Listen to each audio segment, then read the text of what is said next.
Good morning, students. How are you all? I hope you all are good. Today we are going to start chapter number 7, Cubes and Cube Roots.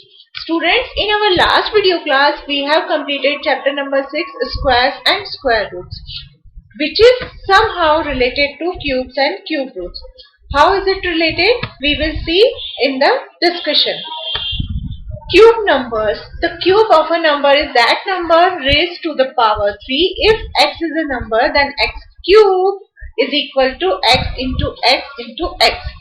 Square and square roots वाला जो हमने last chapter number 6 देखा था वो, और cube and cube roots, ये chapter एक दूसरे से रिलेटेड कैसे हैं यहाँ पे अब मैं आपको समझाती हूँ।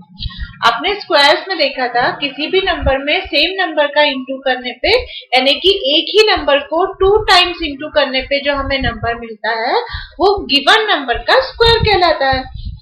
Now when we multiply the same number for 3 times, जब हम किसी एक नंबर का उसी नंबर में 3 times इंटू करते हैं, so we get its cube, like x into x into x। यहाँ पे हम x का ही x में 3 times इंटू कर रहे हैं तो उससे हमें मिलता है x cube, and we will write this as x raised to the power 3, that is x cube or x to the power 3।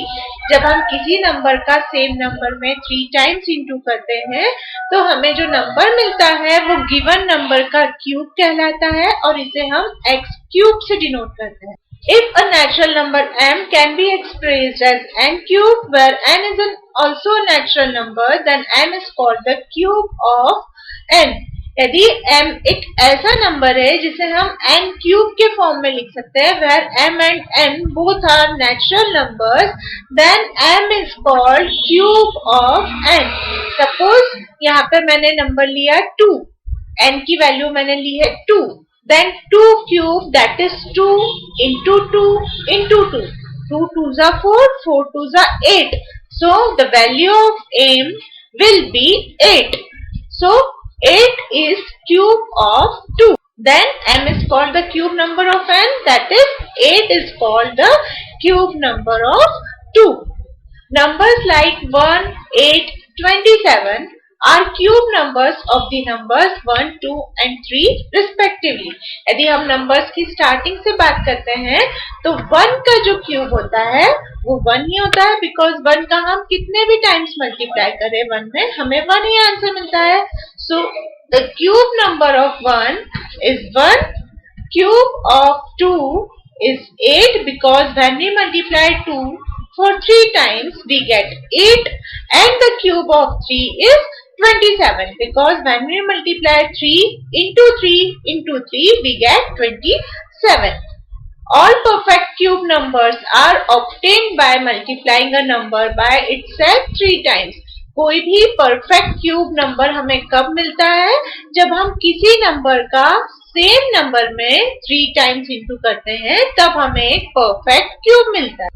अब ये नंबर स्क्वायर नंबर से कैसे, ये chapter square and square roots वाले चैप्टर से कैसे related है? जब हम किसी नंबर का 2 टाइम्स इंटू करते थे तो हमें स्क्वायर्स मिलते थे, तो यहाँ पे हम किसी नंबर का यदि 3 टाइम्स इंटू करते हैं तो हमें क्यूब मिलते हैं। जब हमें स्क्वायर रूट फाइंड करना होता था तब हम नंबर का फैक्टराइजेशन करते थे और पेयर्स में हम नंबर्स को अरेंज करते थे, मतलब कि हम 2 टाइम्स जो नंबर रिपीट होते हैं उसे हम 1 टाइम लिख के उस स्क्वायर रूट फाइंड करते थे, उसका स्क्वायर रूट फाइंड करते थे। यहाँ पे हम 3 टाइम्स इंटू करते हैं तब हमें क्यूब मिलता है। तो जब हम क्यूब रूट्स फाइंड करेंगे तब हम फैक्टराइजेशन करने पर ग्रुप ऑफ 3 फाइंड करेंगे, मतलब कि किसी नंबर में 3 का ग्रुप बनाएंगे। वहां पे 2 का पेयर बनाते थे हम और यहाँ पे हम 3 का ग्रुप बनाएंगे। Now come to the next topic, unit digits in cube number. किसी भी क्यूब नंबर में जो यूनिट डिजिट होता है वो कैसे फाइंड करेंगे, क्या होगा, ये हम इस टॉपिक में देखते हैं। Depending on whether a number is odd or even, its cube number is also odd or even respectively. यदि किसी odd number का हम cube निकालते हैं तो वो cube भी odd number ही होगा, और यदि हम किसी even number का cube number find करते हैं तो वो भी even number होगा. Like if we find the cube of 3. 3 is an odd number, so the cube of 3 is 27, and 27 is also an odd number. But if we find the cube of 2, 2 is an even number and its cube number is 8, which is also an even number. इसका मतलब ये हुआ यदि कोई number odd है तो उसका cube number भी ऑड होगा, और यदि कोई नंबर इवन है तो उसका क्यूब नंबर भी इवन होगा. This is determined by the nature of the cube number's unit digit. हम ये कैसे फाइंड करते हैं? किसी भी नंबर के यूनिट डिजिट से फाइंड करते हैं. अभी तो जो मैंने आपको एग्जांपल दिया 2 और 3 का एग्जांपल लिया था, बट सपोज यदि नंबर 1 डिजिट से बड़ा है, यानी कि 2 डिजिट नंबर या 3 डिजिट नंबर है, उसके क्यूब में कैसा डिजिट होगा ये फाइंड करने के लिए हम किसी भी नंबर का यूनिट प्लेस देखते हैं. यूनिट प्लेस यदि ऑड नंबर है तो हमें क्यूब भी ऑड मिलेगा, और यदि किसी नंबर के यूनिट प्लेस में इवन नंबर है तो उसके क्यूब नंबर में भी हमें यूनिट प्लेस पे इवन नंबर मिलेगा. If a number is odd, its cube number's unit digit is also odd. If a number is even, its cube number's unit digit is also even number. यदि कोई number odd number है, like 11 number आपको पता है 11 कैसा है? एक odd number है, तो इसका जो क्यूब नंबर होगा, क्यूब नंबर का भी जो यूनिट डिजिट होगा वो ऑड होगा. यदि हम 11 का क्यूब फाइंड करते हैं तो 11 into 11 into 11, that is 1331. Now 1331, you can see the last digit is 1 and 1 is the odd number. So if the number is odd, then the unit place digit of cube number will also be an odd number. In the same way, if the number is even, यदि कोई number even है तो उसके cube के unit digit का भी number even number होगा. यदि कोई नंबर इवन है, लाइक 8 एक इवन नंबर है, तो 8 का जो क्यूब आप फाइंड करेंगे, which is 512, will also be an even number. The cube of a negative number is always negative. यदि किसी नेगेटिव नंबर का आप क्यूब फाइंड करते हैं तो नेगेटिव नंबर का क्यूब क्या होगा? ऑलवेज नेगेटिव होगा, बिकॉज हम माइनस साइन का 3 टाइम्स इंटू करते हैं, और माइनस साइन का 3 टाइम्स इंटू करने के कारण जो क्यूब नंबर होता है उसमें भी माइनस साइन आ जाता है. Now, the table below shows the unit digit of a number and the unit digit of the cube of that number. आप देखेंगे यहाँ पे आपको टेबल में नंबर की यूनिट प्लेस पे यदि 1, 2, 3, 4, 5, 6, 7, 8, 9 इनमें से कोई नंबर है तो उसके क्यूब नंबर के यूनिट प्लेस पे कौन सा डिजिट होगा, ये टेबल आपको ये शो कर रही है. मतलब इस टेबल के अकॉर्डिंग आप ये फाइंड कर सकते हैं कि किसी क्यूब नंबर के यूनिट प्लेस डिजिट पे कौन सा नंबर. अब देखिए, if you have 1 at the unit place of number, यदि किसी नंबर के यूनिट प्लेस पे 1 आता है तो उसके क्यूब के यूनिट प्लेस का डिजिट भी 1 होगा. यदि किसी नंबर के यूनिट प्लेस डिजिट की वैल्यू 2 है तो उसके क्यूब के यूनिट प्लेस के डिजिट की वैल्यू 8 होगी, because when we multiply 2 for 3 times we get 8. If the unit place digit of number is 3, then its unit place value of its cube will be 7, because when we multiply 3 for 3 times it gives 27. Hence the unit place digit is 7.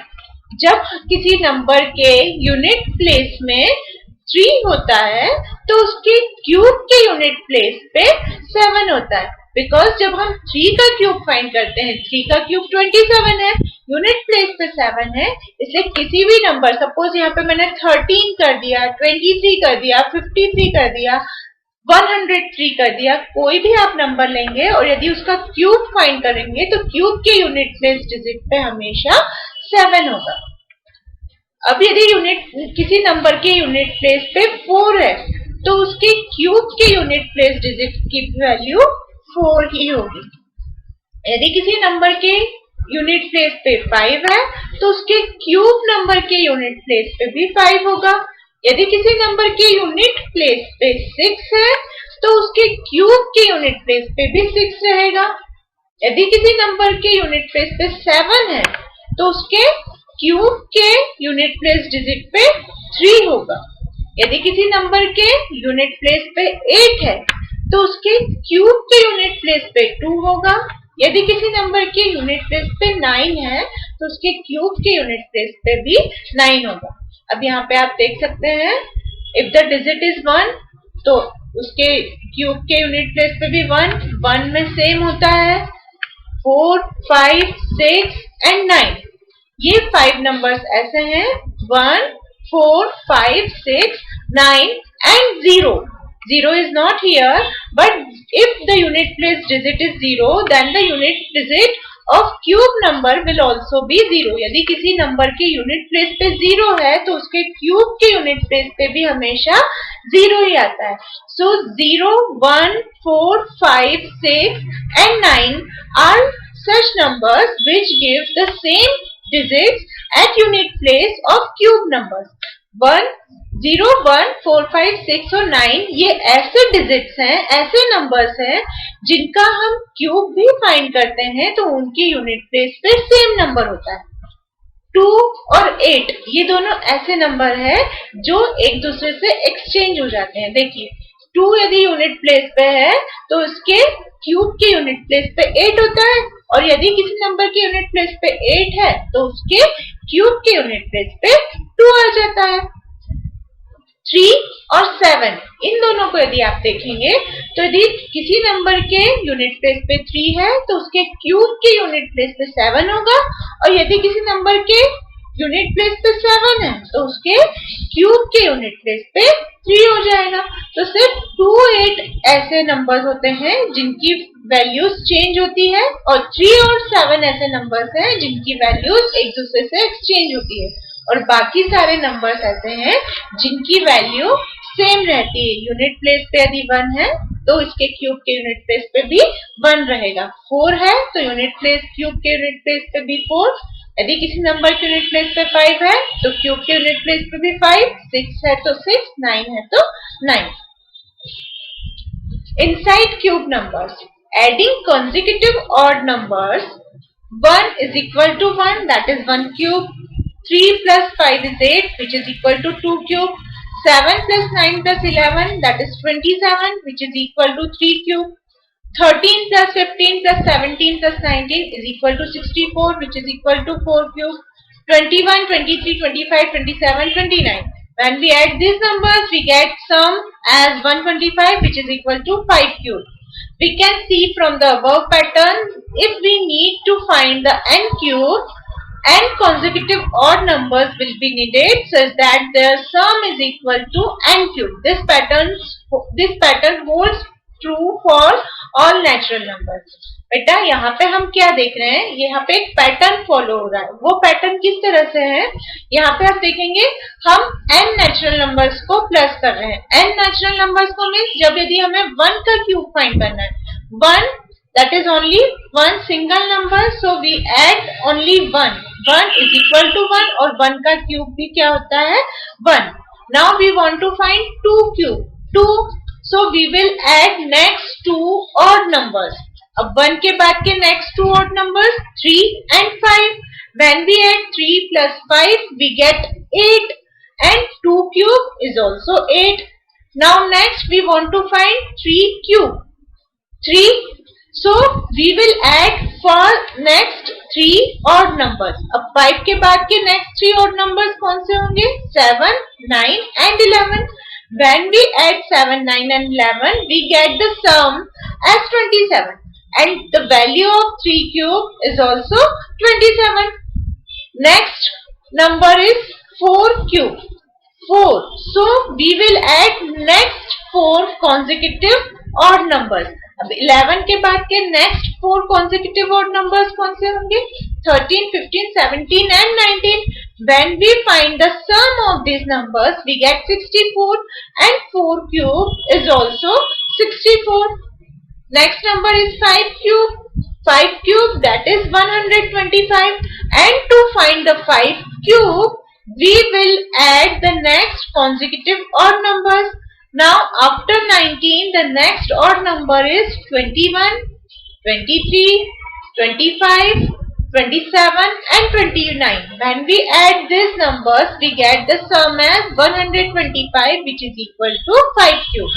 यहाँ पे आप इस pattern में देख रहे हैं, यहाँ पे हमें जो भी नंबर की वैल्यू, जिस नंबर के भी क्यूब की वैल्यू फाइंड करनी है, उतने ऑड नंबर्स हम यहाँ पे लेते जाते हैं। जब हमें 1 की फाइंड करनी थी तो हमने 1 ऑड नंबर लिया, 2 की फाइंड करनी थी तो 1 के बाद वाले 2 ऑड नंबर्स लिए। जब हमें 3 की फाइंड करनी थी तो हमने 5 के बाद के 3 ऑड नंबर्स लिए। 4 की फाइंड करनी थी तो हमने 11 के बाद के 4 कॉन्सेक्यूटिव ऑड नंबर्स लिए। 5 की लेनी थी तो हमने इसके बाद के 5 कॉन्सेक्यूटिव ऑड नंबर लिए। तो according to numbers we can find the sum of consecutive odd numbers which gives the sum as the value of cube of that number। यानी कि यदि हम यहाँ पे n नंबर का n consecutive odd numbers का sum फाइंड करते हैं तो ये sum हमें उस n के क्यूब के इक्वल वैल्यू देता है। And this property true for all natural numbers, ये सभी नेचुरल नंबर्स के लिए फॉलो होता है। यानी कि अब यदि आप 6 क्यूब फाइंड करना चाहते हैं तो आप 31, 33, 35, 37, 39, 41 इन सारे नंबर्स को ऐड करते हैं तो आपको 6 क्यूब की वैल्यू मिल जाएगी। The second property of the cube numbers is the sum of the cubes of first and natural numbers is equal to the square of their sum।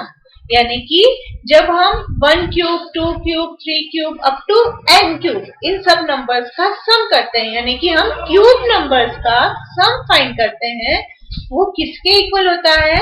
उन नंबर्स के सम के स्क्वायर के इक्वल होता है। Suppose मैंने 1 cube plus 2 cube plus 3 cube किया तो ये 1 cube plus 2 cube plus 3 cube किसके इक्वल होगा? 1 प्लस 2 प्लस 3 होल स्क्वायर के। Now let's start exercise 7.1। Question number 1 is which of the following numbers are not perfect cube. आपको यहाँ पे question number 1 में कुछ नंबर्स गिवन है, उसमें आपको चेक करना है कि कौन से नंबर परफेक्ट क्यूब है और कौन से नंबर परफेक्ट क्यूब नहीं है।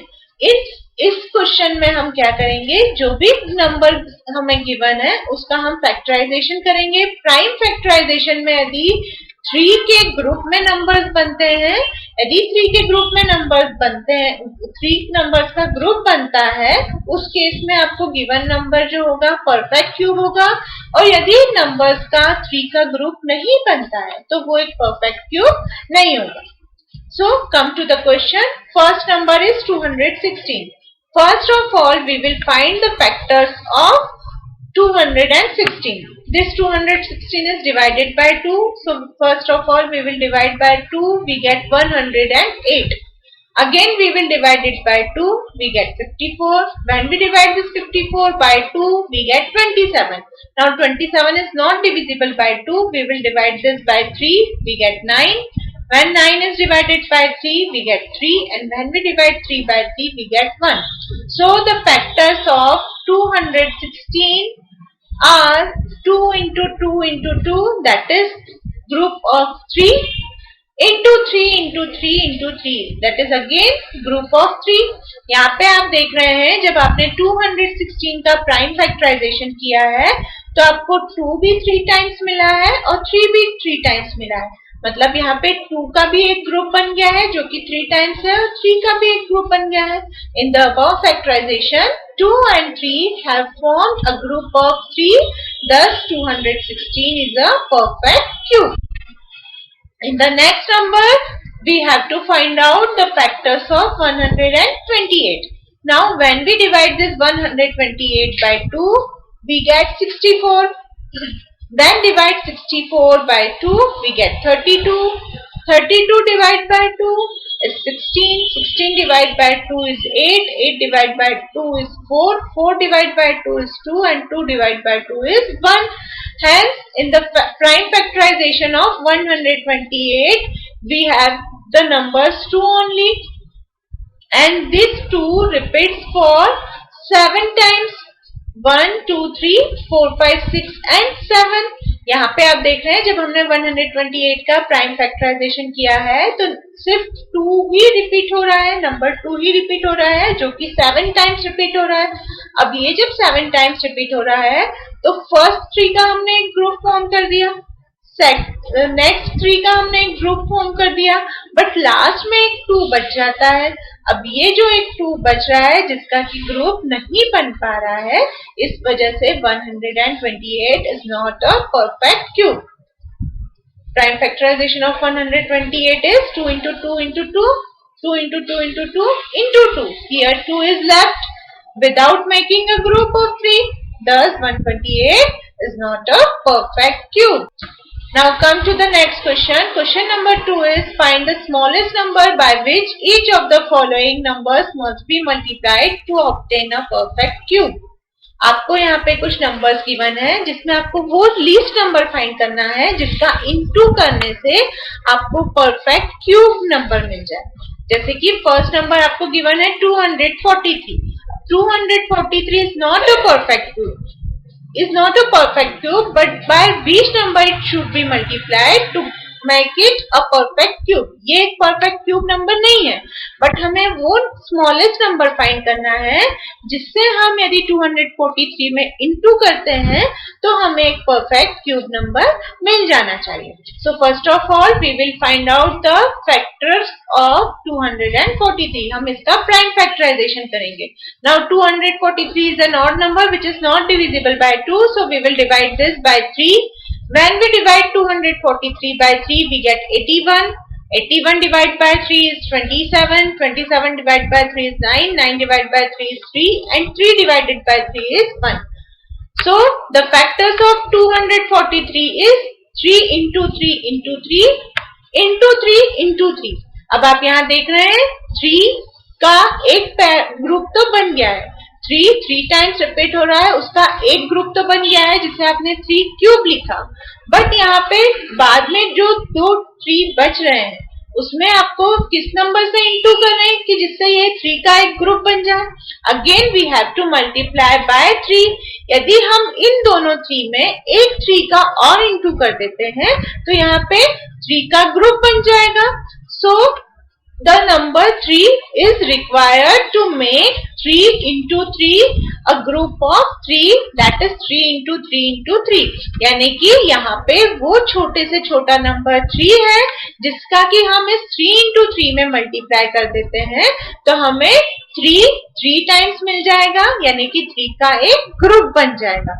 Thus the required smallest number to be multiplied is 3.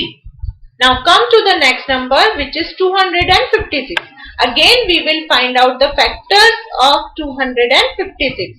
Now this is an even number, so we can divide this by 2.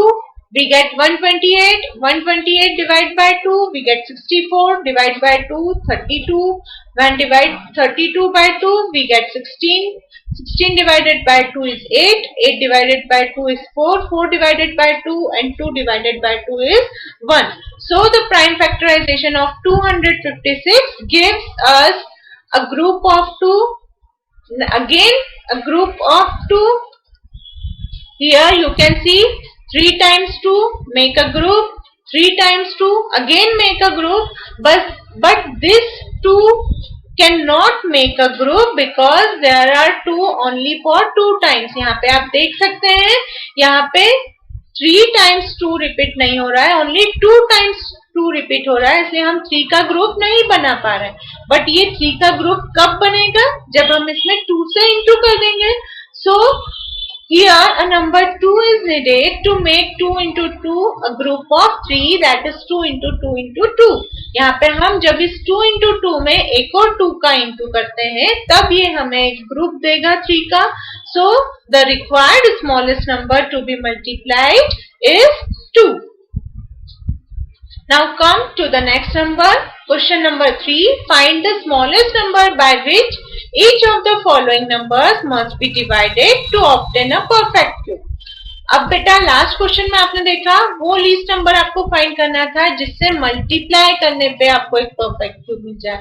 यहाँ पे आपको वो स्मॉलेस्ट नंबर फाइंड करना है जिससे डिवाइड करने पे आपको एक परफेक्ट क्यूब नंबर मिल जाए। मतलब कि हमें जो क्वेश्चन में नंबर्स गिवन है they are not perfect cube but we want to make them a perfect cube by dividing any smallest number. हमें उन नंबर्स में से ऐसे छोटे से नंबर से डिवाइड करना है जिससे कि वो एक परफेक्ट क्यूब में कन्वर्ट हो जाए। So the first given number is 81। हमें जो नंबर्स गिवन है उसमें फर्स्ट नंबर है 81। First of all we will find the prime factorization of 81। Now 81 is not divisible by 2 as this is an odd number. So first of all we will divide this by 3. When 81 divided by 3 we get 27. 27 divided by 3 9. 9 divided by 3 is 3 and 3 divided by 3 is 1. So the prime factorization of 81 is 3 into 3 into 3 into 3. आप यहाँ पे prime factorisation में देख सकते हैं 3 जो है वो 4 टाइम्स रिपीट हो रहा है। अब इस 4 टाइम्स में से फर्स्ट 3 का जो ग्रुप है वो तो एक कंप्लीट ग्रुप हो गया है जिसे आप 3 क्यूब लिख सकते हैं। बट एक यहाँ पे 3 बच गया है। एक 3 जो बच गया है इससे यदि हम इस नंबर को डिवाइड कर देते हैं तो जो नंबर मिलेगा वो एक परफेक्ट क्यूब हो जाएगा। So here number 3 is the number by which 81 is divided to make it a perfect cube. यहाँ पे ये जो 3 बच गया है ये जो 3 लेफ्ट हो गया है इसे यदि हम 81 से डिवाइड कर दें तो हमें जो नंबर मिलेगा वो एक परफेक्ट क्यूब होगा। That is 81 divided by 3 which is equal to 27 which is a perfect cube. Thus the required smallest number to be divided is 3. Now the next given number is 128. हमें जो next number दिया गया है वो 128 दिया है। अब अगेन हम 128 का प्राइम फैक्टराइजेशन करेंगे। So we get 128 is equal to 2 3 times, again 2 3 times into 2। 128 के प्राइम फैक्टराइजेशन में 2 जो है वो 7 टाइम्स रिपीट हो रहा है। इन 7 टाइम्स में फर्स्ट 3 का हमने ग्रुप बना दिया, नेक्स्ट 3 का भी हमने ग्रुप बना दिया बट 1 2 इज लेफ्ट देयर। यहाँ पे एक 2 जो है वो बच गया है। 2 क्यूब इंटू 2 क्यूब। यहाँ पे इन इस ग्रुप और इस ग्रुप को तो हमने 2 क्यूब के फॉर्म में लिख दिया है बट एक 2 जो है वो लेफ्ट है, बच गया है। इस यदि 2 से यदि हम इस नंबर को डिवाइड कर देते हैं तो ये एक परफेक्ट क्यूब नंबर बन जाएगा। So here number 2 is the smallest number by which 128 is divided to make it a perfect cube. यदि हम 128 को एक perfect cube बनाना चाहते हैं तो हम इस 2 से नंबर को डिवाइड कर देंगे। That is 128 divided by 2 equal to 64 which is a perfect cube.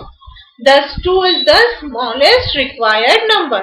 यहाँ पे 2 जो है वो छोटा नंबर है जिससे हमने गिवन नंबर को जब डिवाइड किया तो हमें एक परफेक्ट क्यूब नंबर मिल गया। Now question number 4 is Parikshit makes a cuboid of plasticine of sides 5 cm, 2 cm, 5 cm. How many such cuboids will be needed to form a cube? यहाँ पे आपसे बोला गया है परीक्षित एक लड़का है जो कि एक क्ले टाइप से उसके पास प्लास्टिसिन है जिसकी साइज है 5 सेंटीमीटर, 2 सेंटीमीटर, 5 सेंटीमीटर। मतलब कि उसके पास एक क्ले है खेलने का जो क्यूबॉइड के शेप में है। क्यूबॉइड के शेप में है तो क्यूबॉइड की 3 साइड्स होती हैं, लेंथ, ब्रेड्थ एंड हाइट। अब लेंथ, ब्रेड्थ और हाइट आपको गिवन है 5 centimetre, 2 centimetre and 5 centimetre. You have to find out how many such cuboids will be needed to form a cube. अब आपको ये फाइंड करना है कि यदि इस साइज के उसके पास क्यूबॉइड है तो उसे कितने क्यूबॉइड चाहिए जिनको ज्वाइन करके आपस में ज्वाइन करके वो एक परफेक्ट क्यूब बना दे। अब ये जो आपको गिवन साइड्स गिवन है ये क्यूबॉइड की साइड्स है। अब क्यूबॉइड से आपको क्या फॉर्म करना है, एक क्यूब फॉर्म करना है। तो हम सबसे पहले ये जो क्यूबॉइड है इसका वॉल्यूम निकालेंगे। इसका जो वॉल्यूम होगा उस वॉल्यूम को हमें क्यूब के वॉल्यूम के फॉर्म में कन्वर्ट करना होगा। So the given sides of cuboid are 5 centimetre, 2 centimetre and 5 centimetre. आपको जो क्यूबॉइड की साइड गिवन है वो हमने सबसे पहले लिखी। Now volume of the cuboid, cuboid का वॉल्यूम क्या होता है? Length into breadth into height. So 5 centimetre into 2 centimetre into 5 centimetre, 5 2 जा 10, 10 5 जा 50 क्यूबिक सेंटीमीटर। ये आपने क्या निकाला? जो आपको पहले क्यूबॉइड गिवन था उसका आपने वॉल्यूम फाइंड किया। Now for the prime factorization of 50 we have 50 is equal to 2 into 5 into 5। अब आप 50 का यदि प्राइम फैक्टराइजेशन देखेंगे तो 50 के प्राइम फैक्टराइजेशन में आपको क्या मिलेगा? 2 into 5 into 5 because these numbers are prime numbers and when we factorize 50, यदि आप 50 का इस तरह से जो हमने लास्ट टेबल फॉर्म में फैक्टराइजेशन किया उस तरह से प्राइम फैक्टराइज भी करते हैं तो आपको क्या मिलता है? 2 into 5 into 5। अब आप इसमें देखेंगे कोई भी नंबर का 3 का आप ग्रुप नहीं बना सकते। 2 सिर्फ 1 टाइम है, 3 का ग्रुप बनना पॉसिबल नहीं है। 5 भी जो है वो 2 टाइम्स है, इसमें भी 3 का क्यूब बनना पॉसिबल नहीं है। So to make it cube we will multiply by some numbers। अब इसे परफेक्ट क्यूब बनाना है हमें, तो परफेक्ट क्यूब बनाने के लिए हमें इनमें कुछ नंबर्स का मल्टीप्लाई करना होगा। किन नंबर्स का मल्टीप्लाई करना होगा? देखिए, यदि हम इस 2 को परफेक्ट क्यूब बनाना चाहते हैं तो हमें इसमें 2 2s का और इंटू करना पड़ेगा। तो देखिए यहाँ ये 2 था, इसमें हमने 2 2 का और इंटू कर दिया, तो 2 into 2 into 2, ये 2 3 टाइम्स हो गया। पहले ये सिर्फ सिंगल टाइम था, बट जब हमने इसमें 2 2s का इंटू किया तो ये कितने टाइम्स हो गया? 3 टाइम्स, और इसने 3 का एक ग्रुप फॉर्म कर लिया। In the same way there are 2 times 5। यहाँ पे भी आप देख सकते हो 2 times 5 है, बट हमें 3 का ग्रुप बनाना है तो हमें एक और 5 का इंटू करना होगा। तो हमने यहाँ पे इसे परफेक्ट क्यूब बनाने के लिए एक 5 का और इंटू किया, तो यहाँ पे भी आप देख सकते हैं 5 का एक ग्रुप बन गया है। नाउ वी हैव, हमारे पास पहले क्या था? 2 into 5 into 5, ये तो हमारे पास पहले से है, मतलब इतनी वैल्यू हमारे पास पहले से है। हमने किस नए नंबर से इंटू किया है? 2 into 2 that is 4 and 4 into 5, 4 5 are 20। हमने एग्जैक्टली 20 का इंटू किया है, 2 times 2 का इंटू किया है और 1 time 5 का इंटू किया है। सो 2 2s are 4 and 4 5s are 20। Exactly हमने 20 का इंटू किया है इस गिवन प्रोडक्ट में। सो 20 into volume of the given cuboid. अब ये जो है 2 into 5 into 5 ये क्या है? ये वॉल्यूम ऑफ क्यूबॉइड ही तो है। So we have to multiply by 20 to make it a perfect cube. आपको ये जो गिवन क्यूबॉइड का वॉल्यूम है उसको परफेक्ट क्यूब में कन्वर्ट करने के लिए 20 का इंटू करना पड़ रहा है।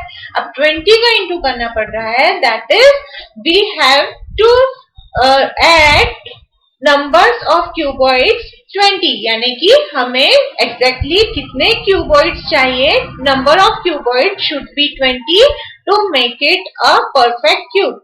हमें टोटल 20 जब क्यूबॉइड्स को ऐड करेंगे, हम एक दूसरे के साथ जोड़ देंगे तो वो क्या फॉर्म करेगा? एक परफेक्ट क्यूब फॉर्म करेगा।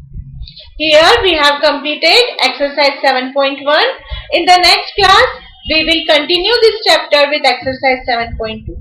Till then, take care. Thank you.